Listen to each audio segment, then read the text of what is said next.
Hello everyone. In this video, I'll be discussing about the governance structure of optimism. But before that, let's try to understand what the Optimism Collective is all about. Basically, Optimism Collective is a cluster of companies, it could be citizens and even communities who work together to reward public goods. Now, public goods are all those projects, initiatives, or even developments that contribute to the overall well being and growth of the Ethereum ecosystem, as well as the Optimism protocol itself. So, this could include any software development, educational resources, community building efforts, or any other activities that have a positive impact on the broader blockchain community. So, public goods often go underfunded when incentives aren't properly aligned, which forces many of them to make trade offs between earning a profit and building for the common good. This is where the Optimism Collective comes in. So it wants to change this by introducing a new model of democratic governance. They focus on this principle, which is impact is equals to profit. It serves as their guiding light to create a more productive economy.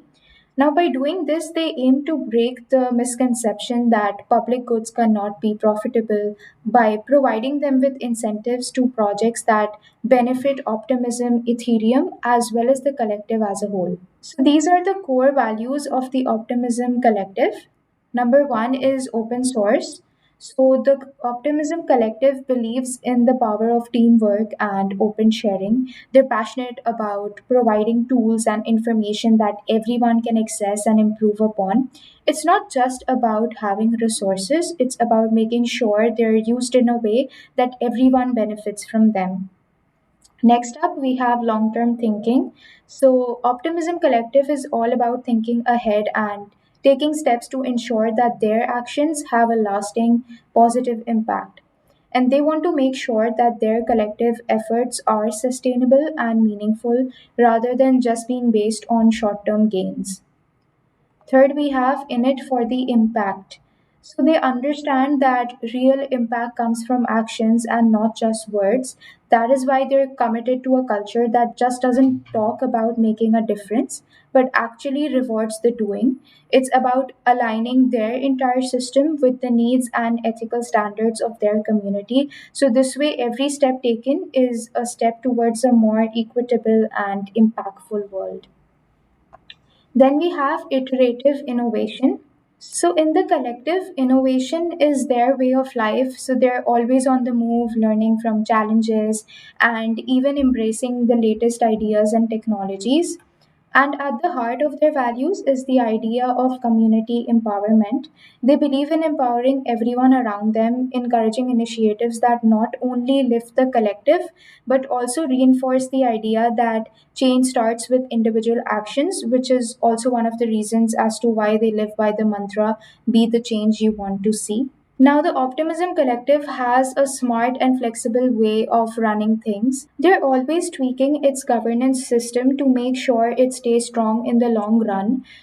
In that case, the collective basically has two governing bodies, which is the Token House and the Citizens House. So, the Token House basically comprises of OP token holders and their delegates, who are basically those who have the authority to vote on behalf of the token holders. On the other hand, the Citizens House comprises of Optimism citizens who are solely responsible for retroactive public goods funding. The Optimism Foundation is a key player in helping set up the Optimism Collective and grow the Optimism ecosystem. So it's part of a bigger network of companies and individuals who are working towards the optimistic vision. Being an established entity gives the foundation the power to make legal commitments efficiently, ensuring it can also support the collective in its early phases. Moving on, the Optimism Foundation runs in a well thought out structure and processes to keep things in check. So let's have a closer look at it. Firstly, they are in good hands with a board of directors and a supervisor. The board takes care of the foundation's business and affairs, making sure things run smoothly, whereas the supervisor keeps an eye on the foundation's directors and ensures they stick to their legal duties. To get things done day to day, the foundation hires officers, contractors, and even service providers who play a crucial role in making sure everything works as planned. Next up, we have commitments. So, being an established entity gives the Optimism Foundation the ability to make legally enforceable commitments with third parties. So, this means that they can make deals with and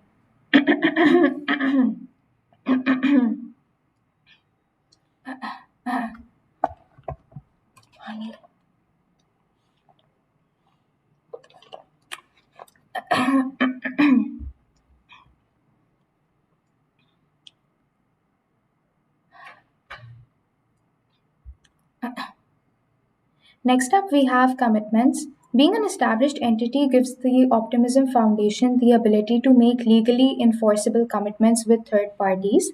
This means that they can make deals and even sign contracts with third parties like service providers. They also have the power to handle intellectual property rights, ensuring everything stays in order. Lastly, the Optimism Foundation also plays a vital role in managing various aspects of collective governance. So, this could include keeping an eye on proposal processes or putting approved proposals into action.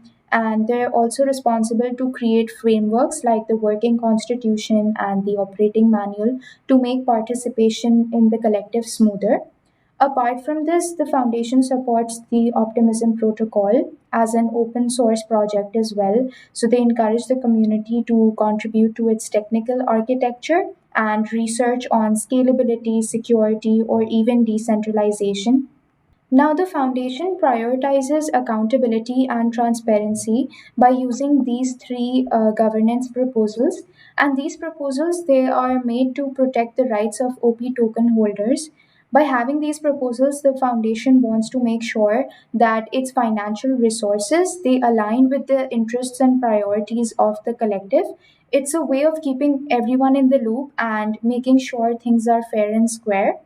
One of them is treasury appropriations. So, since the foundation's finances undergo an annual vote, so the collective decides how many OP tokens should be available for disbursement. So, this ensures that the allocation of financial resources aligns with the best interests of token holders by keeping everyone involved.